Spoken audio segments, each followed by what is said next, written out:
મહાનગરપાલિકામાં ચાલતા ભ્રષ્ટાચાર સામે લાંચ રિશ્વત વિરોધ બ્યુરો એસીપીએ વધુ એક સફળ ટ્રેપ ગોઠવી મનપાના કર્મચારીને રંગે હાથ ઝડપી પાડ્યો છે।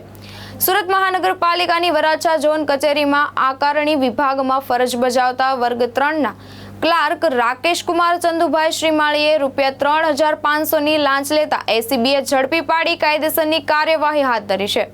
ફરિયાદીના રહેણાંક મકાનના ગ્રાઉન્ડ ફ્લોર પર આવેલા એક રૂમમાં સાડીનો જથ્થો રાખવામાં આવતો હતો। આકારણી વિભાગના ક્લાર્ક રાકેશ કુમાર શ્રીમાળીએ સ્થળ મુલાકાત દરમિયાન રૂમમાં સાડીઓનો જથ્થો જોઈ તેને કોમર્શિયલ ગોડાઉન તરીકે દર્શાવવાની વાત કરી હતી।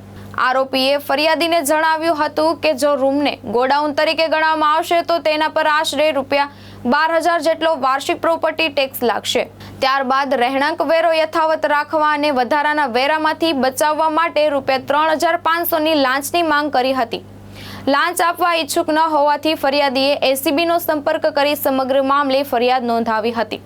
ફરિયાદીના આધારે એસીબી દ્વારા છટકું ગોઠવવામાં આવ્યું હતું। યોજના અનુસાર વરાછા ઝોન કચેરી નજીક હરદેવ સમોસા અને ગોયલ સેલ્સ પોઈન્ટ મોબાઈલ દુકાન સામે આવેલા ફૂટપાથ પર ફરિયાદી અને આરોપી વચ્ચે મુલાકાત યોજાઈ હતી। આ દરમિયાન આરોપીએ વેરા સંબંધિત કામના બદલામાં ₹3,500ની લાંચ સ્વીકારી હતી।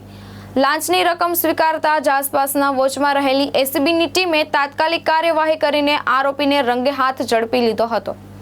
એસીબીએ આરોપી પાસેથી લાંચની સંપૂર્ણ રકમ પણ કબજે કરી લીધી છે।